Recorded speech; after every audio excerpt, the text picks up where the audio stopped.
अपन चाहे कितनी भी गंदी बात करे तो गोली नहीं चलाएगी, क्योंकि तू अपन से पड़ गेली है।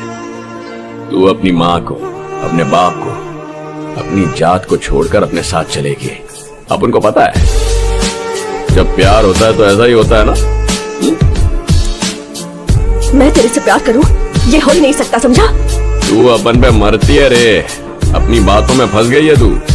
कैसे पता चला?